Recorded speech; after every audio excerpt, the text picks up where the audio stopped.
All right, Venezuelan President Nicolas Maduro nearly became the first national leader to be assassinated by a drone. I'm not kidding. At least that's what the Venezuelan authorities are saying after a drone apparently exploded overhead while Maduro was delivering a speech that probably no one was paying attention to. Maduro certainly has no shortage of enemies. His country's economy has completely disintegrated. He's violently cracked down on protests against his government, and he's accused of rigging an election last May. Still, critics point out the attack gives Maduro a convenient excuse for further crackdowns on the country's dissidents. Meanwhile, as we said earlier, the Democratic Party has been descending into chaos recently. The party is becoming more and more extreme on race, on immigration, on economics. At the same time, they're harassing or even physically attacking anybody who disagrees. Maybe there's another way, though. Congressman John Delaney is a Democratic congressman. He representing Maryland. He spent the last year mounting a dark horse presidential campaign and has published a book, The Right Answer: How We Can Unify Our Divided Nation. Tucker recently spoke with him. Here's what he had to say. So I think most people are strongly in favor of the idea of reuniting the country, assuming that's possible, but it's hard to find bipartisan consensus on anything right now. How would you do it? Well, I think there are some areas where there's bipartisan consensus, things like infrastructure, criminal justice reform, dealing with the opioid crisis. I mean, the way I look at it, Tucker, is really simple. There's things in our debate that we kind of agree with each other on, and there's things that we disagree with each other on. And there's a role for both of those things, but we never spend any time on the things we agree with each other on. And that's part of the problem. It's kind of simple, but in a way, our job is to do both. I agree with that absolutely and completely. So give us just a reassuring list of some of the things that you think we agree completely on. Well, I think we agree that we should invest more in our infrastructure, right? It's crumbling, it's falling apart, we're falling behind our competitors.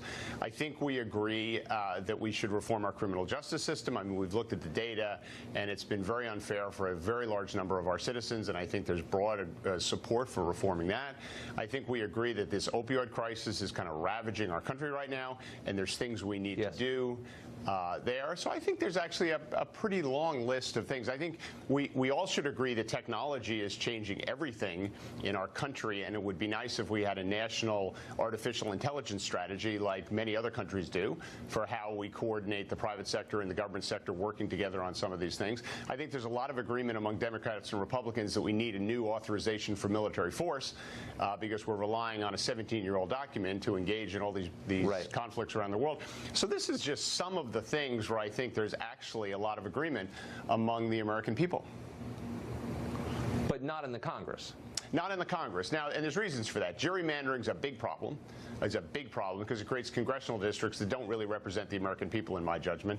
And that's, I think, the core of the issue is the Congress is broken in many ways, and our democracy is broken, not in terms of, you know, do people cast votes and are they counted and does the person with the most votes win? That clearly still works in this country.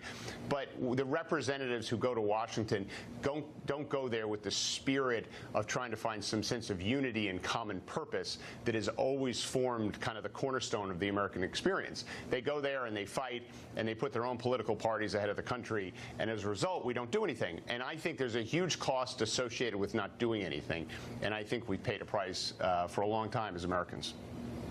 Yeah, I don't think there's any question about that. I got to ask you one final personal question. So you've been in the Congress a couple of terms. Yes. Now you're leaving to run for president. I am. If you could do it over again, would you? Was it worth it? Did you like it? Did you get anything out of it? How awful was it?